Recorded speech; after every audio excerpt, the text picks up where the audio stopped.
Being taken out of your comfort zone causes anxiety. That's why nobody likes it. But it's when you have the anxiety and get out is when you grow. So in order to grow, you have to have anxiousness. So if you feel anxious the next time somebody says, would you stand up and say a few words, and you like had no idea you were going to be talking, and you're completely caught off guard, and now you're shaking in your boots, just remember, you're out of your comfort zone. That's why you're uncomfortable. But as soon as you finish discussing what you said, all of a sudden you feel like a little bit uplifted and you feel like you can do more. Anybody ever had that happen? Happens all the time. But if you didn't get out of your comfort zone, you'd stay small. You don't grow. You have to be willing to expand. You have to be willing to get up there and make yourself uncomfortable, but you'll grow. Okay, second characteristic of successful people, they have a partnership with reality. Now, what does that mean? What it means basically is that they understand you have to sometimes change your mind about how you're handling yourself. Sometimes you have to do things a little differently to go with changes in the times or changes in the environment. So they are willing to change. They are willing to change their activities as they need to in order to grow. That's what that basically means. They also like to bring truth to a situation. Now, this is the part that really turns me on. See, I'm a truth type guy. I may have been taught with certain things, but if I can learn the truth from somebody and it's proven to me that it's real, I can change just like that when you can give me a new truth that I know to be true. And this took practice, but I find that when I find the truth, I feel better about it. I don't want to live a lie. I want to know the truth about the truth. You don't have to candy coat it. Just give me the straight scoop. And if the truth hurts a little bit, I'll live with it. But let me know what the truth is. And people that are successful always want to get to the brass tacks. What is the truth? Don't give me a story. Don't give me your opinion. Just give me the facts. They want to know the truth. People that are successful are determined and willing to do whatever it takes, and it's based on a decision that they consciously made, and it was not something given to them. It was something they created in their own minds. So those of us that are truly successful are thinking outside the box, and we are decisive, and we decide, and we go. And we don't ever look back and say, wow, I wonder if I just made the right decision. There are no wrong decisions. There are decisions that are made based on the facts and based on truth, and if you always go that way, you'll never fail. Even if you think you failed, the only time you fail is when you say it's over. If you don't believe you failed and the game is just going on, you haven't failed.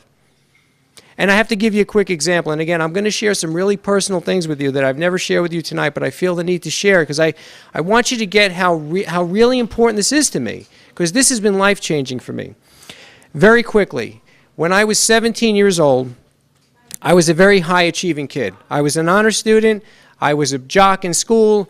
I was one of the cool kids. I was, one of the hip kids, but I was in with the nerds as well. I was in with everybody. I got along with everybody. And I had a job. I made money when I was a kid. I mean, I had money. I had everything going for me. At the age of 17, in August of 1981, I started losing my mind. I don't know what happened to me. I started thinking, irrationally. I started thinking thoughts that were not real. I started having these delusions that things were not right and that something was going to happen to me. I became paranoid, and I started getting some help. My parents didn't know what to do. I couldn't sleep, by the way. I started not sleeping because I was so wound up about what I was doing that I couldn't shut down. So I didn't want to sleep anymore. So at this point, my parents, I'm a junior in high school. My parents don't know what to do with me. They've never had this happen to any of their kids before. So they decide to take me to a psychiatrist. So I see this psychiatrist, and the psychiatrist diagnoses me as a manic depressive, and as a result of being a manic depressive, they recommend to my parents to admit me into a psychiatric hospital. Now, I'm 17 years old. I trust my parents. I trust this doctor. Why would the guy want to hurt me? So I said, Doc, if I want to get out, can I get out? He goes, sure you can. He goes, sure. Meanwhile, I don't realize I'm a minor. I can't sign myself out of a psychiatric hospital. So because I love my parents and I trust them, I signed myself in willingly to a psychiatric hospital, St. Vincent's in Manhattan on 14th Street. I get in there, and they start drugging me because they don't know what to do with me. And the first thing they did was they tried to knock me out, so they started giving me, it'll come to me, what's that tranquilizer they use on elephants to knock them out? Not phenobarbital, it was, no, it wasn't lithium. It'll come to me. But they gave me this medication that was strong enough to knock out an elephant, and it didn't work. That was the freaky thing. And the doctor's saying, how much did you give him? Did you give him 40 milligrams? No, we gave him 60 milligrams. They could not knock me out with this sedative. Then they cycled in another one. Then they started with Haldol. Now, again, you know the drugs better than I do, but Haldol, Tegretol, lithium. 3 at a clip they're giving me now. Now, at this point, I am spaced out, and I believe that I'm sitting with Elvis. I got Jesus Christ. I swear to God. No, they were there because I saw him, because I talked to him. And I'm in a cloud, and I got Jesus here, and I got Elvis here, and I swear to God they were there. In my consciousness, they were standing there. And I talked to them for a while. And I'm in a cloud, you know, stoned out of my mind at 17, and I can't get out of this place. I'm locked down. My roommate was an alcoholic who I watched drink rubbing alcohol and Kool-Aid and go into a coma in front of me because he was an alcoholic. And the girl down the hall from me thought she was Jesus, threw herself in front of a train, lost both her arms and half of her left leg. And these were people I was hanging out with at 17. So I'm hanging out with these people, and I can't get the hell out of there. 42 days I'm in this place. They locked me in there for 7 weeks, 6 weeks of my life. From August to October, I missed my freshman or my senior year, my first term in senior year of high school. Now I come home. I went in at 147 pounds. I get out at 185 pounds. I gained about 38 pounds in 6 weeks from all the drugs. Now I get out, and I'm petrified of the world because everybody knows I'm a psycho. All my friends know I'm psychiatric and I have a psychiatrist, and I'm flipping out. And I'm afraid to leave my house because I don't even know who I am anymore.